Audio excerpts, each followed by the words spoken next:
Sulla sfera attendiamo il fischio del direttore di gara. Torres! Conclusioni al lato di Torres che si trasforma in centravanti e poi colpisce la rete esterna sulla destra di Ficarrotta che prova ad entrare in area, lo affronta Bilardi, il cross di Ficarrotta va giù intanto che va a battere Capitan Rappa. Palla in aria di testa, prova Torres, forse la prende solo, alza il pallone Genna, bella giocata di Genna, poi Ficarrotta, la chiusura di Torres, grande qui José Torres, poi Rappa, prova a lanciare Zerbo, Correa,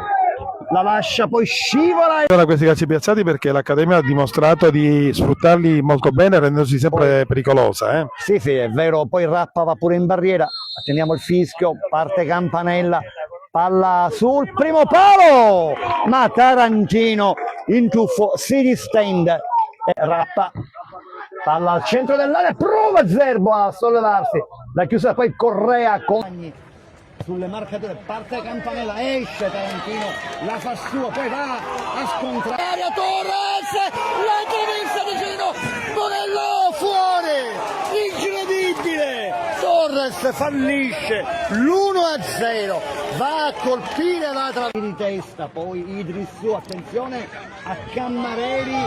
e poi Tarantino,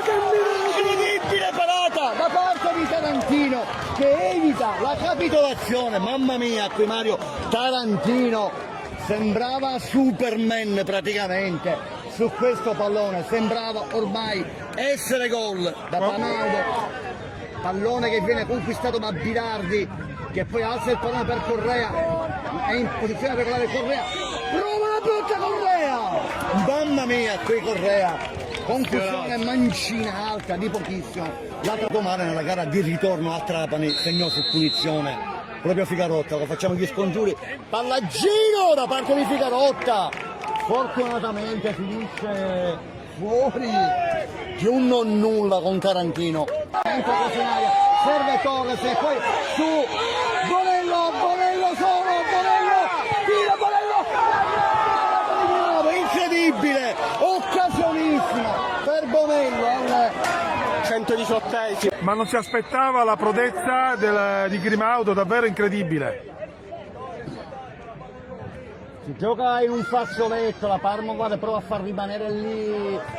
l'Accademia, poi cerca un calcio d'angolo, un fallo laterale, poi Russo tiene la palla in campo e si lotta proprio in centimetri, Mario, incredibile quello che avviene, poi Russo, poi Torres,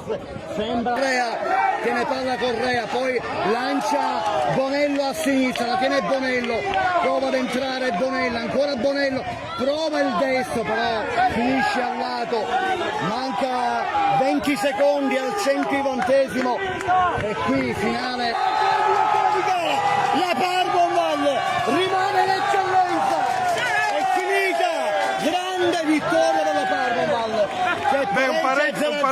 un pareggio